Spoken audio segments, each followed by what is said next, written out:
Bismillah.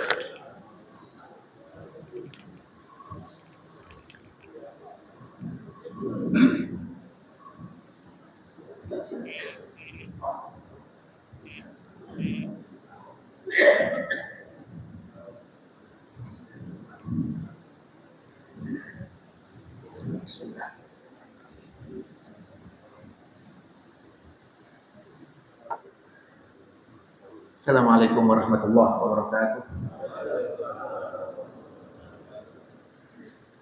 Alhamdulillahirabbil alamin. Wa bihi nasta'inu ala umuri dunya waddin. Salatu wassalamu ala asyrafil anbiya'i wa imamil mursalin wa ala alihi wa sahbihi wa man tabi'ahu bi ihsanin ila yaumiddin. Rabbana taqabbal minna salatana wa siyamana wa qiyamana wa ruku'ana wa sujudana wa tammim lana taqsirana bi rahmatika ya arhamar rahimin. Allahumma inna nas'aluka ilman nafi'an wa rizqan thayyiban wa amalan mutaqabbalan. Amin ya rabbal alamin. Amma ba'du. Bapak Ibu, saudara sekalian, jamaah salat subuh Masjid Al-Muhajirin yang dimuliakan Allah Subhanahu wa taala. Alhamdulillahirabbil alamin. Puji syukur kita panjatkan kehadirat Allah. Pagi hari ini di bulan Ramadan kita diberikan kesempatan oleh Allah Subhanahu wa taala untuk menambah bekal kita sebelum kita bertemu dengannya. Setiap pagi kalau kita itu bangun dari tidur kita, maka rasa itulah yang idealnya. Idealnya kita rasakan bahwa begitu kita melek, kita bangun, yang kita sadari pertama kali berarti masih dikasih kesempatan untuk ngumpulin bekal hari ini. Tapi itu idealnya, Pak. Ya. Dan ideal itu tidak gampang. Tapi bukan berarti kemudian kita nyerah, kemudian kita tinggalkan. Ya, sebisa mungkin berpagi-pagi itu kita melatih hati kita untuk punya kesadaran yang demikian itu.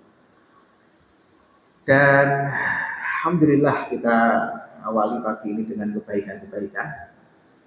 Harapan kita mudah-mudahan Allah Subhanahu wa taala senang melihat kebaikan yang kita lakukan. Karena begitu Allah senang melihat kebaikan yang kita lakukan, insyaallah Allah akan menerima kebaikan itu. Dan alhamdulillahirabbil alamin, senang sekali pada kesempatan subuh ini bisa bersilaturahmi ilmu dengan bapak-bapak, ibu-ibu jamaah Masjid Al-Muhajirin. Semua dalam keadaan sehat walafiat. Dan insya Allah pada kesempatan pagi hari ini kita akan membahas tema yang diberikan kepada saya, diamanahkan kepada saya untuk menyampaikan tema yang tidak gampang, tema yang berat. Dan tema itu adalah indikasi kesombongan. Bapak-bapak, ibu-ibu, saudara sekalian yang dimuliakan Allah. Sombong itu kalau kita perhatikan hari ini adalah penyakit yang tidak hanya menjalar pada orang yang kaya saja. Bahkan orang yang tidak kaya juga rentan dengan kesombongan. Dan sombong juga tidak hanya penyakit yang akrab dengan orang yang berilmu. Bahkan orang yang jahil pun juga rentan terkena penyakit kesombongan. Sebelum-sebelumnya kita suka berpikir bahwa begitu mengkaji iblis itu adalah ahli ilmu yang ada di langit sebelum diusir oleh Allah dari surga diturunkan ke bumi itu. Maka kita selalu punya analisa bahwa karena iblis itu alimnya sana, ahli ilmunya sana, ahli ibadahnya sana, ya wajar kalau kemudian iblis itu sombong. Tapi ternyata pada kenyataannya, ya, Yang sombong itu bukan hanya ahli ibadah saja, bahkan orang yang tidak ahli ibadah pun juga bisa sombong. Gitu ya. Suruh sholat ya males. Gitu. Kemudian puasa pun juga males. Tapi ya sombong juga bisa. Gitu. Jadi ini penyakit hati yang tidak hanya menjalari ahli ilmu, ahli ibadah, maupun ahli harta dan kekayaan, tapi bahkan orang yang tidak mendapatkan itu semuanya, hatinya rentan dengan kesombongan. Nah, di awal saya ingin mengawali dengan satu hadis yang diriwayatkan oleh Imam Muslim, hadis yang sudah sangat familiar, di mana Rasulullah SAW suatu ketika ngaji dengan sahabat-sahabatnya, kemudian beliau menyampaikan statement. Yang statement itu kemudian nanti diklarifikasi oleh para sahabat. Nabi mengatakan, la yadkhulul jannata man kana fi qalbihi mithqalu habatin min kibrin. La yadkhulul jannata, tidak masuk surga. Man kana fi qalbihi, orang yang dalam hatinya mithqalu habatin atau mithqalu habatin min kibrin. Orang yang dalam hatinya ada kesombongan sebesar biji. Nah, di situ nggak disebutkan biji apa, Pak. Karena habbah itu ya bisa biji gandum. Kalau biji padi nggak mungkin, karena zaman Nabi hari itu nggak ada padi, Pak. Ya, nggak ada padi itu, nggak familiar dengan padi di Mekah dan di Madinah itu. Oke, biji kurma juga bisa, biji tin juga bisa, biji zaitun juga bisa. Hanya biasanya Nabi Muhammad sama Al-Quran itu biasa menggunakan biji ketumbar untuk mengilustrasikan sesuatu yang sangat kecil. Gitu ya. Makanya ketika Nabi mengatakan tidak masuk surga orang yang dalam hatinya ada sebiji kesombongan. Biji apa itu? Nanti cara memahaminya ya biji yang biasa digunakan Nabi untuk mengilustrasikan sesuatu yang sangat sepele. Dan itu adalah khardalin. Kenapa? Dalam hadis yang lain Nabi mengatakan bahwa akan masuk surga orang yang dalam hatinya ada iman sebesar biji sawi. Nah, itulah. Atau kalau susah untuk melihat biji sawi seperti apa, khardal itu juga bisa diartikan ketumbar. Ya, ibu-ibu yang suka masak di dapur, ngerti besarnya ketumbar itu seperti apa. Jatuh pun juga nggak akan kita pungut, Pak. Karena itu kita anggap sepele. Ya, begitu kita nuang ketumbar, kemudian jatuh, hilang entah nggak akan kita cari. Kenapa? Saking sepelenya. Itu begitu kita hidup beli ketumbar satu bungkus, ya isinya bisa dihitung berapa. Kemudian nyampe rumah dilihat loh, kok bungkusan ketumbarnya nggak ada. Itu juga nggak akan pusing-pusing untuk nyari yang ketumbar, nanti tinggal beli, harganya juga murah. Gitu. Jadi sesuatu yang sepele itu diilustrasikan oleh Nabi sering menggunakan kata biji ketumbar. Maka ya kurang lebih adalah tidak masuk surga orang yang dalam hatinya ada iman walaupun sebesar biji ketumbar. Jadi masing-masing kita sudah bisa mengimajinasikan, bukan iman, kesombongan. Ya, bisa mengimajinasikan kesombongan sebesar biji ketumbar. Artinya itu sombong yang sangat sepele. Kemudian kalimat Nabi ini diinterupsi oleh sahabat. Jadi sahabat Nabi itu terbiasa berdialog dengan Nabi, dan Nabi Muhammad itu adalah guru yang sangat terbuka untuk berdialog dengan siapapun. Hanya sahabat itu punya etika. Kalau menginterupsi statement yang disampaikan oleh Nabi, beda dengan Bani Israel. Bani Israel ya seenaknya sendiri, gitu ya. Begitu Nabi Musa ini contohnya menyampaikan sesuatu, maka bisa Bani Israel itu menginterupsi apa yang disampaikan oleh Nabi Musa, tapi tidak menggunakan etika. Jadi bedanya kalau Nabi Muhammad, sahabat-sahabat itu yang menginterupsi iya, tapi punya etika, gitu ya, etika dalam nada bicara. Makanya turun surat Hujurat, la tarfa'u aswatakum fawqa sautin nabi.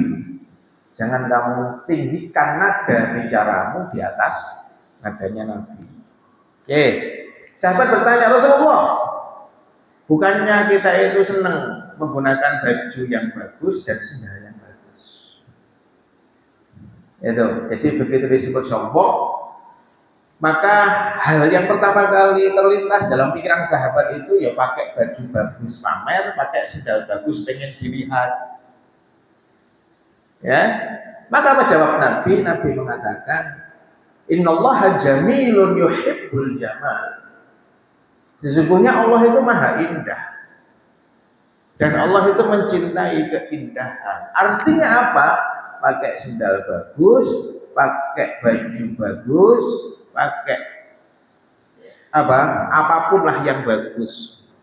Ya, guys, kalau rumah-rumah yang bagus, pokoknya ya walaupun bagus itu relatif, tiap orang beda-beda. Tapi menggunakan pakaian yang bagus itu, kalau kita lihat jawaban Nabi, bukan indikator kesombongan. Nah, kenapa? Karena nanti ada orang yang pakai baju tidak bagus, tapi sombongnya sundul langit. Gitu ya? Ada orang pakai sendal nggak bagus, tapi sombongnya. Itu ya. Oke, nah, ketika sahabat mengatakan bahwa kita suka pakai pakaian yang bagus, tapi mengatakan Allah maha indah dan cinta dengan keindahan. Artinya apa? Menggunakan sesuatu yang bagus-bagus itu bukan indikator kesombongan. Ya, kenapa? Ya, karena dulu para sahabat, para salafus soleh, mereka itu ya ada, ya, yang senangnya menggunakan yang bagus-bagus, walaupun ada juga yang zuhud. Ya, kalau senang menggunakan bagus-bagus, lah itu kalau di level sahabat Nabi ya ada namanya Abu Ubaidah Amir bin Jarrah, satu dari 10 sahabat yang dijamin masuk surga. Abu Ubaidah itu izin kepada Nabi ketika Nabi Shallallahu Alaihi Wasallam melarang laki-laki untuk pakai sutra. Abu Ubaidah mengatakan, Rasulullah, aku ini kalau nggak pakai sutra kulitku gatal. Gitu ya, ada yang begitu ada, tapi bukan berarti begitu pakaiannya semuanya serba sutra, ya. Kemudian itu menyebabkan hatinya Abu Ubaidah Amir bin Jarrah itu sombong. Jadi ada sahabat-sahabat yang demikian itu, ya. Tapi ya kalau bajunya dari sutra itu rata-rata bajunya Abu Ubaidah itu gitu, karena riwayat menceritakan Abu Ubaidah itu kulitnya sensitif. Lalu Nabi Shallallahu Alaihi Wasallam memberikan rukhsah, memberikan kelonggaran kepada Abu Ubaidah Amir bin Jarrah karena kulitnya yang sensitif. Ya, sensitif itu bahkan menggunakan baju katun aja. Katun itu kan udah nyaman lah, gitu ya. Di badan anyep, beda sama polister. Ya, di badan anyep enak, itu aja Abu Ubaidah masih terlalu kasar. Diizinkan. Ya, tapi ya semuanya ada ukurannya. Kalau bajunya aja dari sutra ya infaknya fisabilillah ya pasti banyak sekali. Gitu ya. Jadi semuanya proporsional. Kalau untuk diri sendiri aja sebanyak itu, maka untuk jihad fisabilillah masih lebih banyak. Ya, nanti banyak lagi di level tabiin ada Umar bin Abdul Aziz. Saya mungkin pernah cerita lama dulu di sini. Umar bin Abdul Aziz, cicitnya Umar bin Khattab itu ketika masih nyantri, Pak. Itu nyantri. Ya, belum nikah. Nyantri di kota Madinah itu harga satu bajunya kalau saya konversi ke rupiah itu 260 juta satu baju. Laki-laki itu. Satu baju harganya 260 juta. Gitu. Nanti silahkan di browsing di Google merek apa ya baju yang harganya sampai segitu. Terus nanti ketemu mungkin LV, Hermes dan seterusnya ya. Semuanya macam. Jadi belum lagi. Jadi ada Abu Hanifah kalau dalam level siapa? Level ulama fikih. Nama Abu Hanifah, masya Allah. Hari ini biasanya ya Abu Hanifah itu punya kebiasaan kalau beliau itu justru bayarin orang untuk ngaji sama beliau. Kalau hari ini yes, mungkin ya program beasiswa lah kalau model-model gaya modern. Jadi Imam Abu Hanifah melihat orang-orang anak-anak pinter, dan Imam Abu Hanifah itu bisa melihat ciri-ciri anak pinter dari fisiknya. Ya, Imam Fakhruddin Ar-Razi itu punya buku judulnya Al-Firasat. Firasat itu buku yang mengkaji tentang karakter seseorang dilihat dari ciri-ciri fisik. Itu kalau melihat ada orang ini potensi pinter anak ini, itu langsung dikasih duit, disuruh ngaji sama beliau. Oke, walaupun ada yang tidak seperti itu, ya, yang sebenarnya punya harta, tapi ya hidupnya biasa saja. Jadi saya cuma ingin menyampaikan bahwa pakaian, ya, serta apa yang kita tinggali, apa yang kita tempati itu bukan indikator kesombongan. Lalu Rasulullah SAW membuat definisi, ya, karena sombong itu perilaku hati bukan perilaku fisik. Maka Nabi SAW membuat definisi al-kibru batarul haq wa ghamtun nas. Disebut sombong itu menolak kebenaran dan merendahkan orang lain. Ya. Kalau dua-duanya terpenuhi, maka itu sombong banget. Kalau satu dari keduanya yang terpenuhi, maka itu sombong, Pak. Taruhlah dia menolak kebenaran tapi tidak merendahkan orang lain, itu sombong. Merendahkan orang lain tapi dia tidak menolak kebenaran, itu juga sombong. Tapi kalau dua-duanya dilakukan, maka itu sombong banget. Gitu ya. Makanya kalau ada meme, ya, sombong amat, nah itu ya. Nah itu sombong amat itu kalau dua-duanya ini terpenuhi. Maka lewat mukadimah ini kita sudah bisa mengetahui karena sombong itu perilaku hati bukan perilaku fisik. Oke, maka Rasulullah SAW menyampaikan sombong itu indikatornya dua. Satu, menolak kebenaran. Dua, merendahkan orang lain. Saudara sekalian yang dimuliakan Allah Subhanahu wa taala, dua hal ini adalah penyakit tua dalam sejarah penciptaan alam semesta. Ya, sombong itu adalah penyakit paling tua dalam sejarah peradaban, ya, penciptaan alam semesta ini. Nah, Bapak, Ibu tentu sudah langsung terlintas lah kalau disebut kata sombong itu pasti terlintas pertama kali dalam pikiran itu contohnya adalah iblis. Gitu ya. Contohnya iblis. Ketika apa? Ketika iblis itu tinggal di langit di tengah-tengah para malaikat. Kemudian iblis itu secara amaliyah melampaui amaliyahnya malaikat. secara ilmu melampaui ilmunya malaikat. Ya, karena iblis itu punya unsur nafsu dan malaikat nggak punya unsur nafsu. Gitu. Jadi taatnya malaikat itu ya taat karena memang senang dengan ketaatan, totalitas. Gitu. Sehingga begitu iblis itu menjadi ahli ibadah di langit, ahli ilmu di langit, maka iblis itu paling hebat.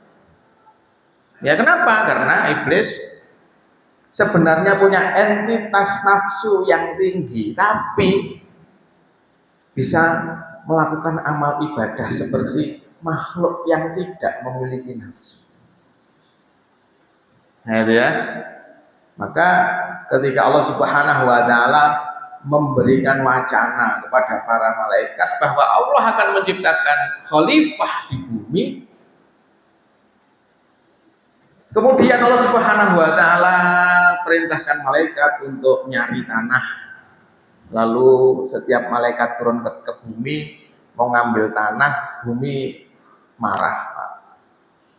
Jangan kamu ambil, buat apa kamu ngambil aku kalau ujung-ujungnya nanti dibakar di neraka. Nanti malaikat yang kedua diutus lagi, mau ngambil tanah, bumi nggak mau diambil. Kenapa? Karena ngerti mau dipakai untuk menciptakan makhluk yang nanti akan dibakar di neraka. Gitu ya. Kemudian apa terus semua malaikat diutus dan gagal. Cuma mau ngambil tanah itu gagal. Yang terakhir diutus adalah Nabi malaikat Israil mencabut nyawa. Ketika bumi mau diambil, kemudian bumi menyebut nama Allah, ya, dengan nama Allah kamu jangan ngambil aku.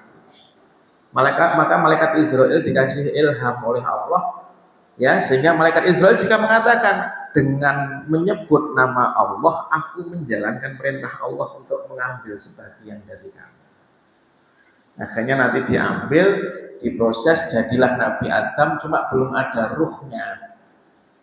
Dan nanti Allah Subhanahu wa taala perintahkan malaikat untuk melihat jasadnya Nabi Adam yang belum ada ruhnya, Pak. Nah, Adam itu diciptakan tidak di surga, di bawahnya surga, di luar surga, di atas langit ketujuh tapi di bawahnya surga. Jadi tidak di dalam surga.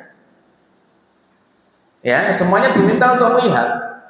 Malaikat takjub dengan desainnya Allah. Nah, iblis itu begitu melihat, wah, makhluk ini banyak rongganya ini. Makhluk ini gampang rentan dan lemah untuk digoda. Cuma iblis kayak begitu itu cuma batin, Pak. Tapi kan namanya Allah Subhanahu wa taala ya'lamu sirra wa akhfa. Ngerti yang sembunyi-sembunyi, apalagi yang samar. Akhirnya Allah Subhanahu wa taala pengen menzohirkan, menampakkan apa yang disembunyikan oleh iblis. Caranya gimana? Suruh sujud aja. Gitu. Jadi Allah itu punya banyak cara. Kamu menyembunyikan ketidaksukaanmu kepada Adam, oke, tak tes. Cara menampakkannya gampang. Semua malaikat suruh sujud. Si iblisnya nggak mau sujud. Ya. Dan ketika ditanya oleh Allah, pinter, karena iblis itu pinter bahasa. Ana khairun minhu. Lihat, ada nggak iblis itu secara sepintas ngejek Nabi Adam, Pak? Aku lebih baik dari dia. Lebih baik itu perbandingannya baik dan lebih baik. Kalau Adam itu jelek, taruhlah gitu ya, iblis baik, maka redaksinya tidak seperti itu. Bayangkan, Pak. Ya. Jadi iblis bermain kata-kata. Ana khairun minhu.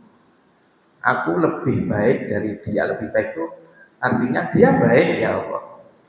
Dan aku ini lebih baik. Jadi sebenarnya di situ kita tidak menangkap Dari jawaban iblis itu kita belum menangkap kalau iblis itu merendahkan Nabi Adam alaihissalam. Itu. Khalaqtani min nar wa khalaqtahu min tin. Engkau ciptakan aku dari api dan engkau ciptakan dia dari tanah. Pokoknya karena iblis ini bermain kata-kata dan memang ahli bahasa, pintar. Aku lebih baik dari dia. Itu dia pengen menghindari merendahkan Nabi Adam. Ghamtun nas, mengolok-olok tadi itu loh Pak. Pengen menghindari itu. Kemudian iblis mengatakan, kenapa kok aku lebih baik daripada dia? Khalaqtani min nar. Engkau ciptakan aku dari api. Lihat Pak. Ini juga permainan bahasa yang sangat halus. Iblis mengatakan aku dari api, tidak mengatakan aku dari api, dia dari tanah, tidak Pak. Tapi iblis mengatakan engkau ciptakan aku dari api, engkau ciptakan dia dari tanah. Dinisbatkan kepada Allah Pak. Kan beda, aku kan dari api, dia dari tanah. Nah, itu jelas. Tapi di sini iblis menghaluskan bahasanya dengan mengatakan aku lebih baik daripada dia. Kenapa? Karena engkau yang menciptakan aku dari api dan engkau menciptakan dia dari tanah. Gitu. Nah, nanti karena Allah Subhanahu wa taala itu punya nama Sabur. Sabur artinya apa? Bukan penyabar, tapi maha sabar. Bayangkan Pak, maha sabar itu artinya sudah ngerti, dibantah oleh iblis, tapi masih tetap dilayani dialognya. Itu Allah itu begitu. Ya, sudah jelas-jelas iblis itu nolak, Allah tetap layani, sabar. Karena maha sabur. Nah, begitu nanti dalam dialognya dengan Allah barulah terungkap. Ya, barulah terungkap apa? Batul haq. Iblis itu menolak kebenaran. Menolak kebenarannya gimana? Yang kebenaran di situ adalah perintah Allah untuk sujud.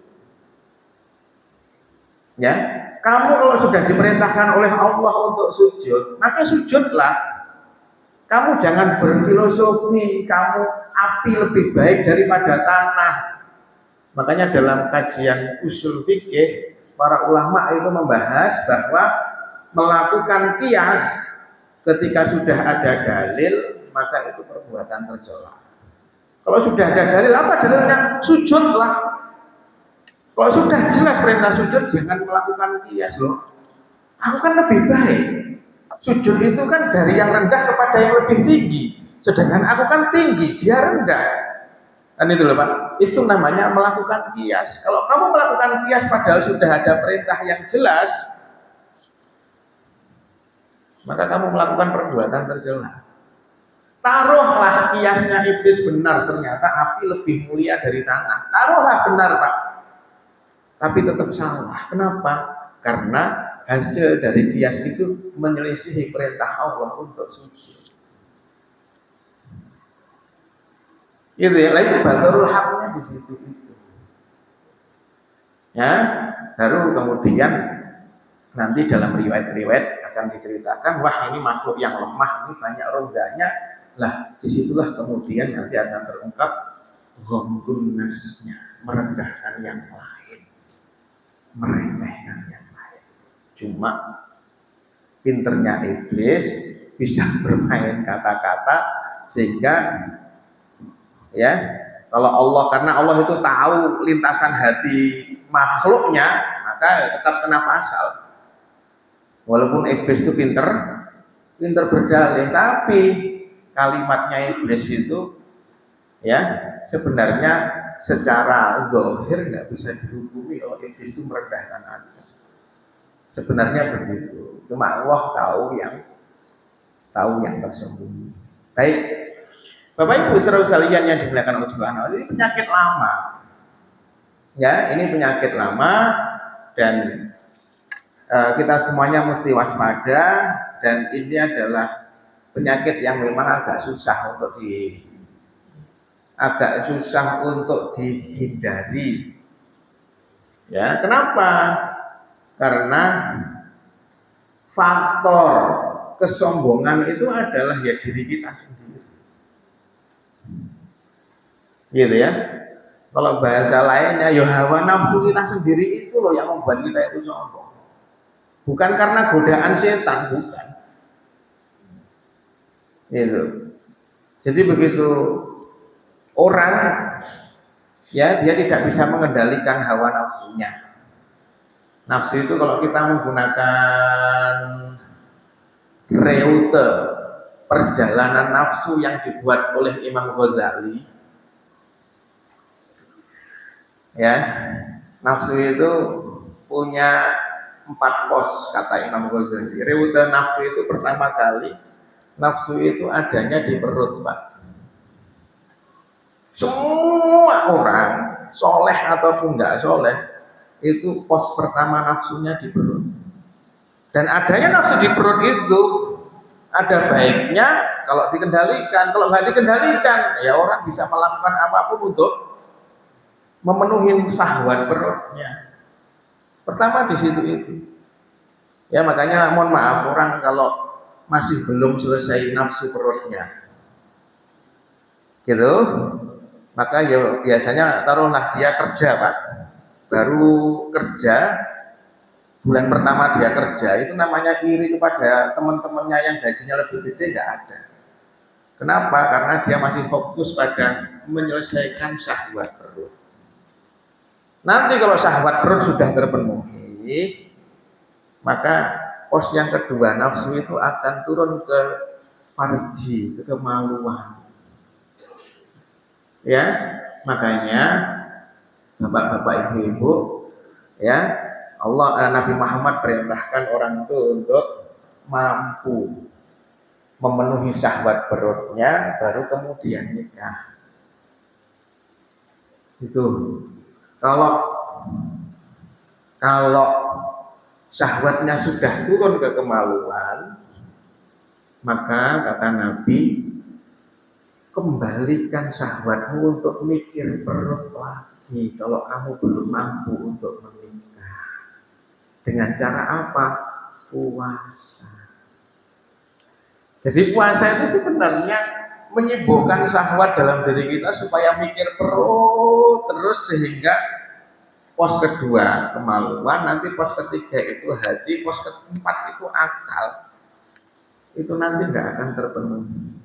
Bapak Ibu yang dimuliakan Allah, saya ingin mengatakan bahwa letaknya sombong itu ketika nanti syahwat itu sudah naik ke akal.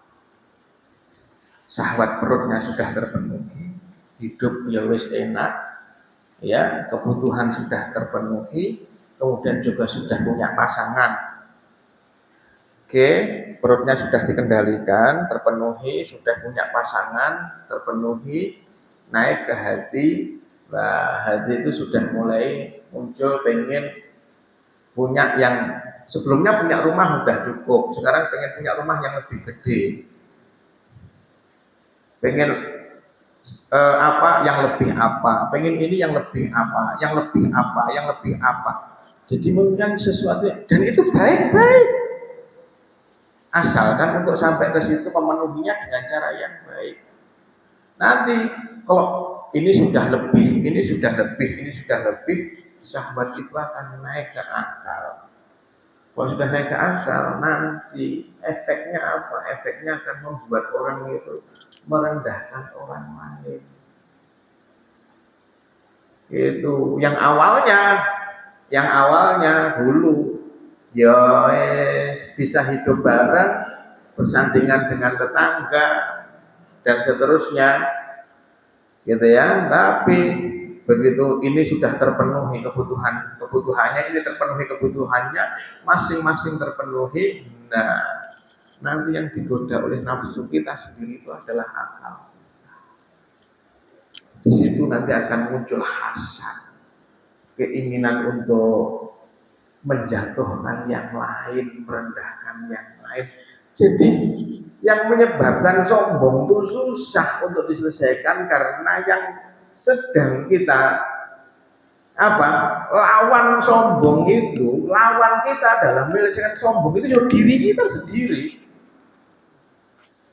Kalau dari setan, kalau itu dari setan godaannya kan jelas. Kita baca ta'awud aja kata Nabi sudah dijaga dan dilindungi.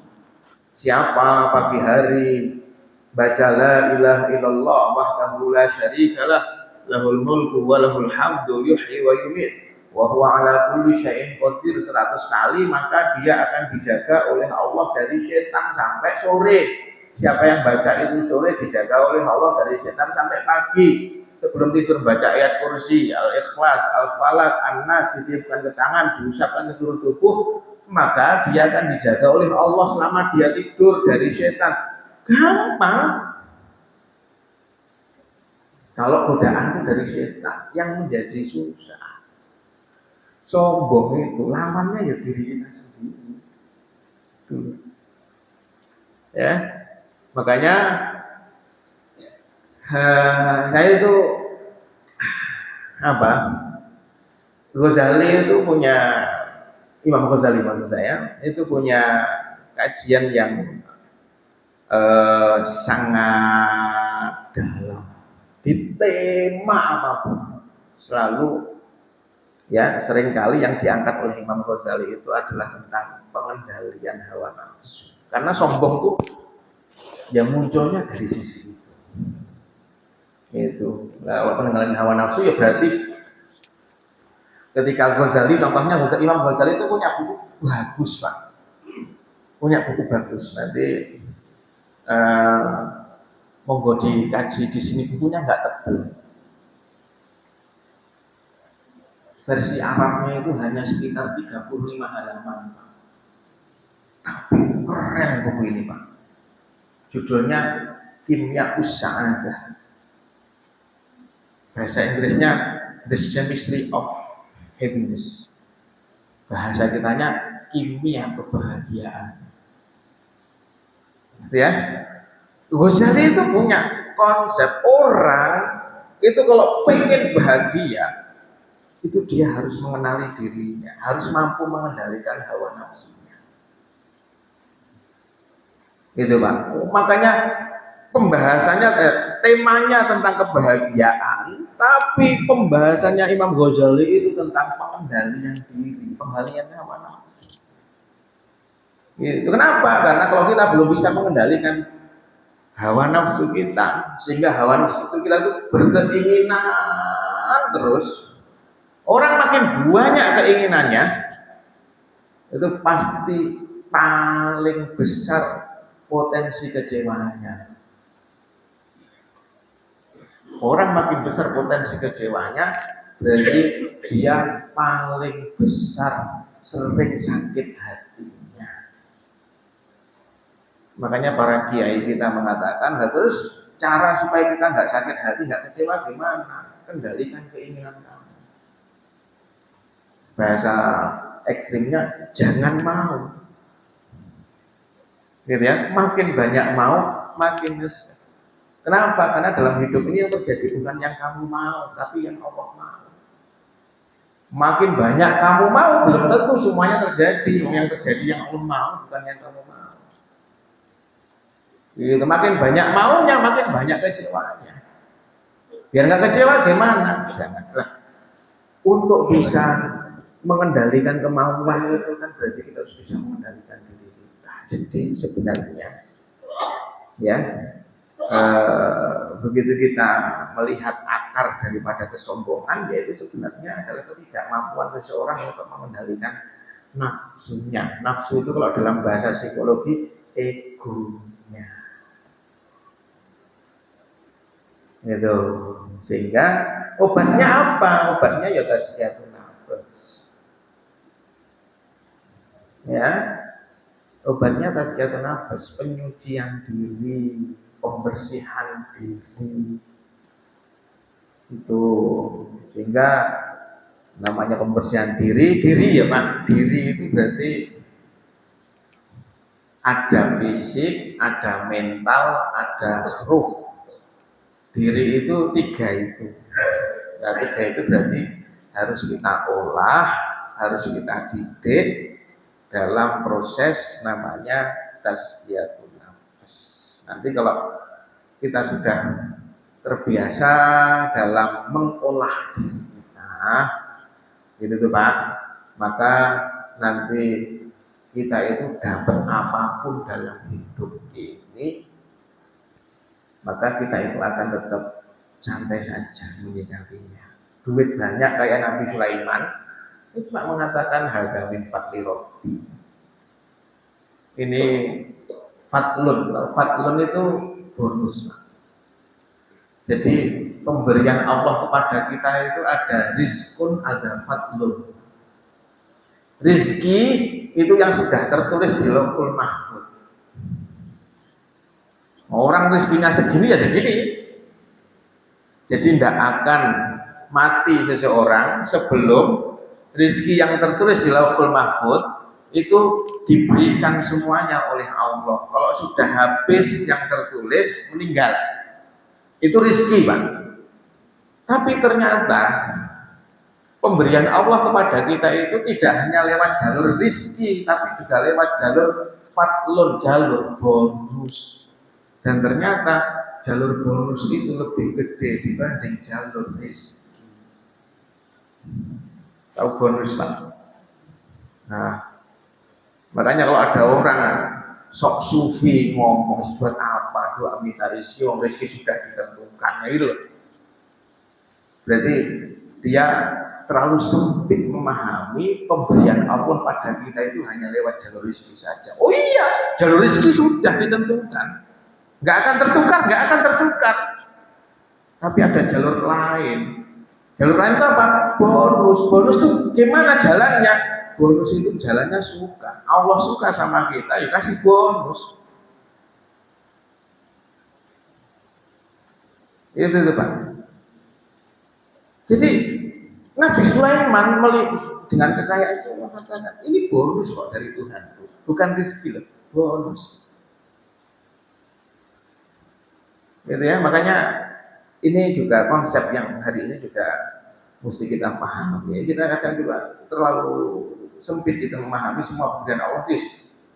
Ya memang segini ini yang ngasihnya dan seterusnya. Rizki itu ya sudah ditentukan, nggak mungkin tertukar. Iya rizki, tapi bonus tidak. Fadlun itu tidak. Maka ada rizkun, ada fadlun. Ada rizki, ada karunia. Karunia itu bonus tadi itu. Sehingga mau tampan kayak Nabi Yusuf ya tetap santai. Ya, tetap santai. Nabi Yusuf cuma mengatakan ini semuanya adalah takwil mimpi yang diajarkan oleh Allah kepadaku. Dengan semua kesuksesan itu, Nabi Yusuf mengatakan bahwa ya ini rezeki dari Allah. Ini adalah ilmu yang Allah ajarkan kepadaku. Kayak gitu. Itu di surat Yusuf di ayat-ayat akhir ketika Yusuf sudah sampai di puncak kesuksesannya itu, kemudian ditanya oleh saudara-saudaranya kok bisa sampai seperti ini, maka Yusuf cuma mengatakan ini adalah ilmu takwil mimpi yang Allah ajarkan kepadaku. Gitu ya, yang dengan ilmu itu aku mentakwilkan mimpinya raja. Gitu. Jadi semuanya dinisbatkan kepada Allah. Nah, itu ketika orang itu bisa mengendalikan dirinya. Nah, itu Pak. Baik, sudah jam 6. Pesennya jam 6 dibuka sesi tanya jawab. Monggo kalau ada yang mau bertanya. 1. Oke. 2. Monggo. Jangan susah-susah Pak ya. Assalamualaikum warahmatullahi wabarakatuh. Terkait dengan pemilihan, maaf yang saya ingat pada anak-anak ayat ketiga atau ayat ketiga, ayat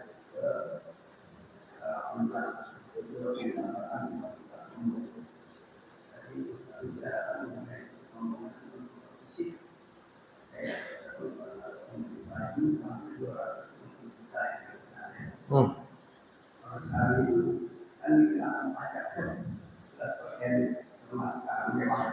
Oh ya.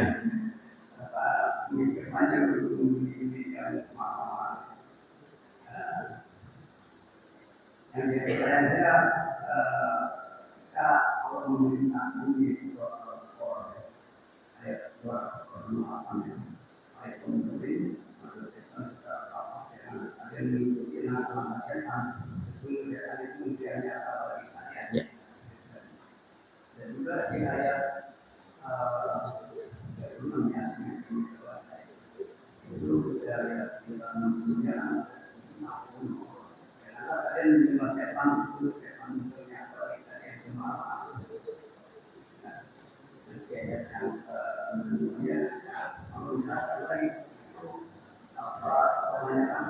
Apa langsung pertanyaannya aja?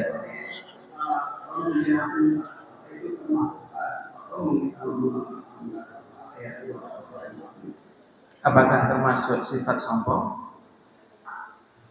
Dia tidak mau menerima syariat. Oke. Ya. Ya, baik.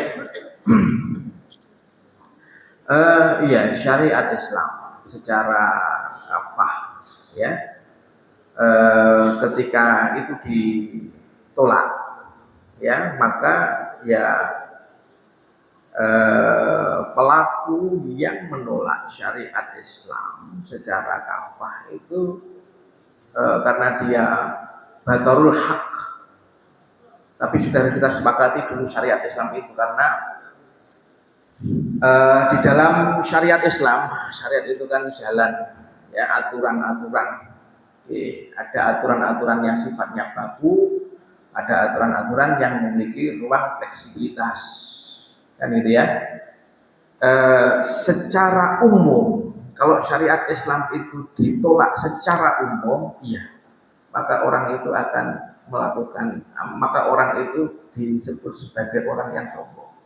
Dan itu yang dilakukan oleh umatnya Nabi Nuh, umatnya Nabi Hud, umatnya Nabi Soleh, sampai umatnya Nabi Muhammad. Selalu Allah itu mensifati umat-umat yang menolak syariat yang dibawa oleh nabinya istakbar, sombong. Makanya pengaduan Nabi Nuh kepada Allah dalam Quran surat Nuh, ya, Nabi Nuh mengatakan wa asarru wastakbaru istikbar. Mereka terus menerus kalau aku ajak kepada kebenaran, mereka sumpal telinga-telinga mereka, mereka tutup wajah mereka dengan kain, dan mereka terus menerus melakukan kesombongan, menolak kebenaran yang aku sampaikan. Jadi syariat Islam secara umum kalau ditolak, nah itu tuh Pak, maka jelas itu adalah sebuah kesombongan. Tapi nanti secara spesifik itu kasus per kasus ya, aturan per aturan, nanti tinggal dilihat apakah ini adalah aturan yang sudah thawabin. Thawabin itu berarti dia sifatnya kokoh, dia sifatnya pokok, nggak bisa berubah-ubah, esensial dia. Ya, rukun iman ada 6 dan seterusnya itu Pak, riba haram dan seterusnya itu jelas. Tapi nanti ada aturan-aturan yang memiliki secara teknis memiliki fleksibilitas. Nah, gitu ya.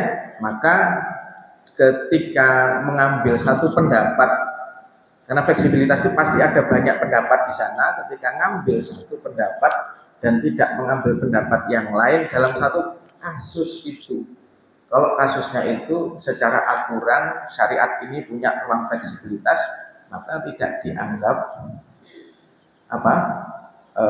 menolak kebenaran, kecuali kalau dia dianggap sombong, kecuali kalau dia ngambil satu pendapat madhab kemudian dia rendahkan orang yang mengambil pendapat yang lain dalam satu kasus yang di dalam masalah itu aturan agama ini fleksibel. Begitu ya Pak ya. Tapi kalau syariat Islam secara umum ditolak, nggak setuju aku, wah gitu ya. Nah itu berarti jelas sombong. Itu Pak. Nah, baik, yang kedua. Ya, baik ya. Dulunya pertanyaan dari sama saya. Cuma dalam hal kebenaran itu kita menolak hukum Allah dan justru mengambil hukum buat manusia. Seperti contoh pornografi kan bukan apa buatan manusia, tapi menurut saya diambil hukum Islam dan Allah itu ditolak. Pada juga memang kesombongannya sangat besar. Iya. Ya. Baik. Jadi untuk menjawab ini ya. Untuk menjawab ini ada pondasi-pondasi pembahasan yang mesti saya sampaikan karena mungkin bagi sebagian yang lain ya terkait dengan permasalahan itu belum komprehensif pembahasannya gitu. Sehingga kalau saya jawab secara global saja Pak ya. Secara global itu artinya nanti kalau kasus per kasus saya punya jawaban sesuai dengan kasus-kasusnya. Kalau penolakan dengan mengganti dengan yang lain itu dengan menganggap yang lain lebih baik daripada yang Allah Subhanahu wa taala turunkan, maka kalau kita baca di pembatal keislaman maka itu bisa menyebabkan orang itu murtad. Kalau hatinya nganggep, gitu Pak, bahwa aturan yang dibuat oleh selain Allah itu lebih bagus, lebih keren daripada aturan-aturan hidup yang dibuat oleh Allah. Gitu Pak. Ya. Nah, jadi bukan hanya sombong, itu bisa menyebabkan orang riddah keluar dari Islam. Kalau nganggep lebih baik, bahkan ada yang mengatakan bukan lebih baik, kalau nganggep setara saja itu bisa menyebabkan orang riddah. Oke, iya. Baik, ada lagi? Pak, begini, monggo. Assalamualaikum warahmatullahi wabarakatuh. Waalaikumsalam warahmatullahi wabarakatuh.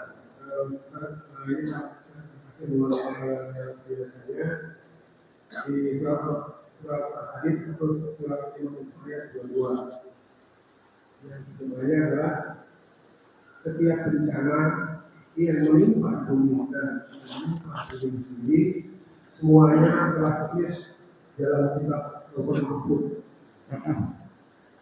Sebelum kami menciptakannya, subuh yang itu adalah dari Allah.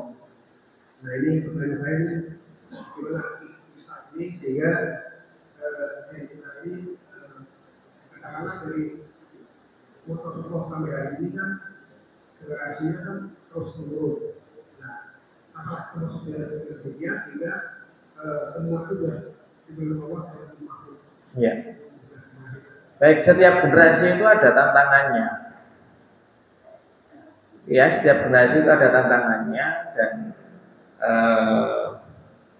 ketika sesuatu itu terjadi, maka jelas yang terjadi itu ada di Lauhul Mahfuz. Pasti itu Pak. Cuma karena kita nggak ngerti, maka kita nggak bisa memprediksi. Nah, kalau terkait dengan turunnya generasi dan seterusnya, maka ini sebenarnya adalah pola kebangkitan umat yang harus kita pahami. Saya tertarik dengan tulisannya Dr. Raghib As-Sirjani, beliau pakar sejarah Islam dari Mesir dan punya website, menurut saya website Sirah Nabawiyah terbesar di dunia. Itu kebanyakan analisa-analisanya beliau sendiri. Oke, beliau punya tulisan judulnya Maghzal Hayat. Maghzal Hayat itu artinya adalah peta pertarungan hidup. Dulu saya pernah menceritakan di sini bahwa kalau ini umat Islam itu gini, ini masa umat Islam itu taruhlah ini garis Pak, maka umat Islam itu beliau gambarkan itu akan sangat lama ada di dalam kondisi tertidur, terlena, baru nanti akan naik, akan punya kesadaran, begitu punya kesadaran tinggi, akan ada di fase puncak peradaban Islam. Tapi di puncak ini, puncak manapun itu nggak ada yang datar lebar, nggak ada Pak. Namanya puncak itu, pasti dia nggak lama, gitu ya. Nanti turun lagi Pak. Nanti turun lagi, ngulang lagi dari awal. Sini ini masa perjuangan, Pak. Perjuangan nggak gampang loh. Dikira di sini nih puncaknya perjuangan, enggak. Justru bangunin umat yang tidur itu yang tidak gampang, Pak. Gitu ya. Bangunin umat tidur itu tidak gampang. Makanya salah satu kesimpulannya Raghib As-Sirjani itu adalah ketika beliau mengatakan Allah itu memang ingin, Allah itu ingin agar umat ini itu selalu dalam kondisi berjuang, bukan menikmati perjuangan. Menikmatinya sebentar aja, itu Pak. Justru dakwah yang paling berat itu ketika umat tidur, lama Pak tidur itu Pak. Nanti begitu punya kesadaran berantem dengan musuh. Nah, Islam itu kalau sudah head to head dengan musuh, pasti musuh itu kalah Pak. Sekarang belum berani, semuanya masih tidur Pak. Karena hak itu begitu sudah hadap-hadapan dengan batil, sudah pasti batil itu akan dilumat. Ya, nah nanti di sini mulai bangkit, berantem dengan kebatilan, head to head langsung. Nah kalau sudah head to head dengan kebatilan, dah nggak ada jalan bagi kebatilan itu untuk menang. Dan itu sunatullah. Kalau sudah kalah, berarti umat ini, peradaban ini akan ada di puncak. Tapi namanya puncak itu nggak ada yang datar. Nggak lama tidur lagi, jatuh lagi. Jadi Allah ingin memang menghendaki kita itu berlama-lama ada di fase berjuang. Dan justru di sini ini nih pahalanya gede karena nggak gampang Pak dakwah pada orang yang tidur. Ya, jangankan tidur hati, tidur mata Pak. Coba satu masjid ini ada 100 orang, 99 tidur. Jenengan bisa memahami mereka? Enggak bisa. Susah. Itu tidur mata. Sedangkan umat ini, gitu loh Pak. Itu ya Allah, kalau bahasanya Muhammad Al-Ghazali itu, umat ini lagi tidur nyenyak, dipupuk dan dinabubuin oleh selimut kejahiliahan. Wah, selimut jahiliyahnya tebel, anget, dipupuk, gitu tuh Pak. Wah, makin besar tidurnya, mentalnya tidur. Nah, kita suruh nyadari, Islam ini bener loh. Coba Pak, orang tidur, jenengan bilang, Islam bener, Islam. Susah. Nah, makanya caranya gimana? Caranya bangunin dulu. Cuma namanya bangunin itu Pak. Orang tidur itu kalau dibangunin rasa terganggu. Gitu Pak. Kalau udah terganggu reaksinya macam-macam. Kadang yang nempeleng kita, kadang yang marah-marah sama yang bangunin. Gitu ya. Jadi kalau kita lihat kok makin turun. Ini kita ini bukan fase makin turun, tapi sebenarnya grafik umat ini naik. Makin turun itu kalau Islam sudah di puncak. Kalau udah di puncak peradaban Islam sudah di puncak, itu turun namanya Pak. Tapi kalau sudah tidur begini, grafiknya itu sebenarnya naik. Gitu, tapi sangat tipis sekali.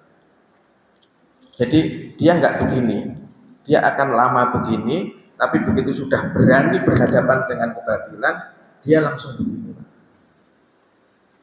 Dan itu beliau analisa dari dakwah Nabi, ya, kemudian Daulah Umayyah, Daulah Abbasiyah, Mamalik sampai Turki Utsmani. Beliau analisa polanya selalu gini, head to head dengan kebatilan, menang, tidur lagi, begini lagi, gitu.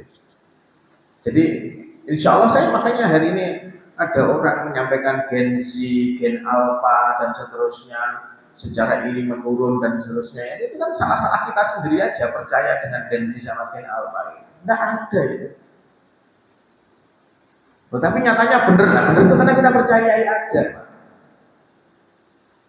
Ya, nggak ada Gen Z. Ini namanya Gen Z itu sebenarnya ingin membenarkan kekurangan ajaran anak-anak itu aja. Nah karena kita anggap itu awalnya hanya wacana orang barat. Kenapa? Karena industri mereka akan laku. Industri apapun mereka akan laku kalau perilaku masyarakatnya seperti Gen Z. Makanya dibentuk Gen Z itu.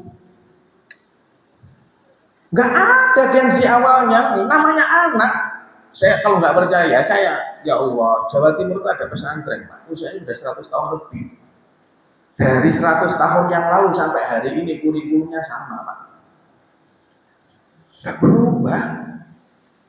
Nah, hari ini kan sudah Gen Z, belajar. Nggak berubah.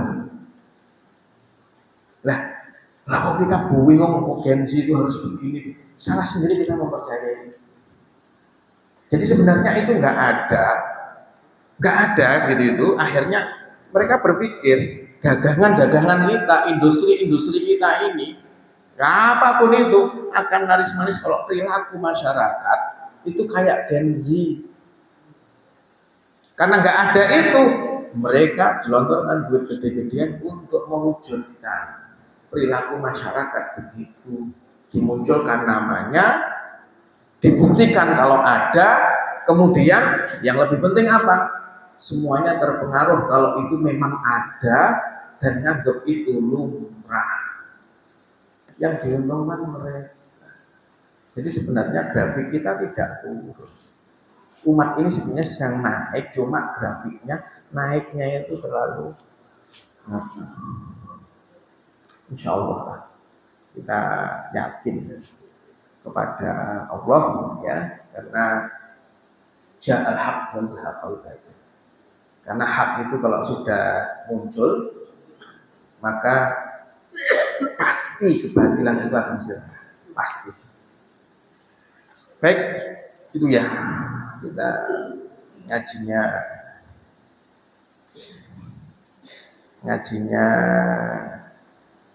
dari tazkiyatun nafas sampai ke tema tentang keumatan dan peradaban.